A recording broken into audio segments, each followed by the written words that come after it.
Now, UK Prime Minister Rishi Sunak and the US President Joe Biden have decided to take their countries' 2 centuries-old trade and economic relations to the next level. Right, the two leaders have adopted what's being dubbed the Atlantic Declaration, and that's to boost economic ties.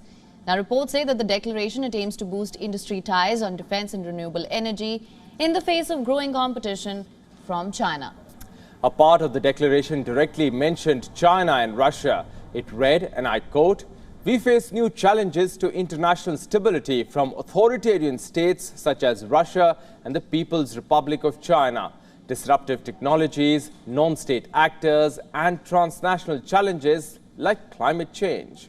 Under the plan, the UK and the United States will work to strengthen their supply chains and invest in another's industries. Now, Sunak said that the agreement, this would support tens of thousands of small businesses in the UK. When working with the US market, the plan contains an in-principle agreement for a deal on minerals that are used to make a range of products from solar panels to electric vehicles. It will also give UK exporters access to a huge $370 billion green subsidies program in the United States.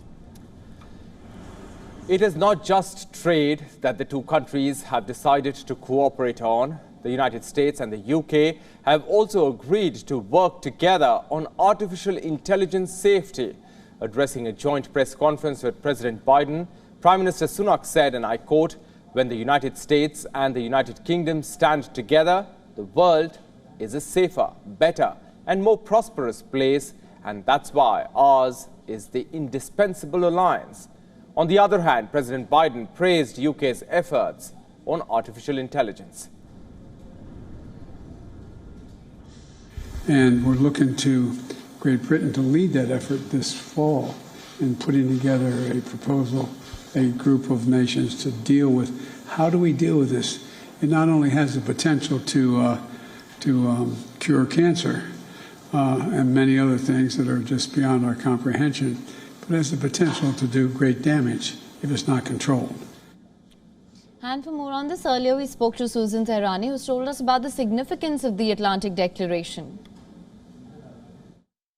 The deal is meant to be for transatlantic cooperation, which moves the UK firmly in the orbit of the United States and the Biden administration. It's a revival of ties of some sort after the turbulence that was caused by Brexit. It also aims to bolster security between the two countries in light of threats from China and Russia as well. The declaration was published at the end of Rishi Sunak's trip to Washington, and in some ways is just a little more than a set of mini economic deals. Relatively few details have been released of it, and no attempt has been made to see how or if an estimate can really be declared on how much the UK will ultimately benefit. However, its symbolism is very important. For one thing, it's marking a shift away from the UK's recent position of unfettered free trade and moving towards maybe more mutual protectionism on the one hand, but also the announcement signals possibly the end of any hope for a wider and bigger trade deal between the United States and the UK, for now at least. So while Downing Street will be pleased to end the trip with a tangible achievement, is there an element of political risk for Sunak back home? Here's Susan Tehrani again. The declaration may alarm conservative free marketeers because, after all, it brings the UK closer to the orbit of Biden's Inflation Reduction Act, which lays vast subsidies for green infrastructure, and it was previously condemned by some UK ministers as being quote-unquote market skewing.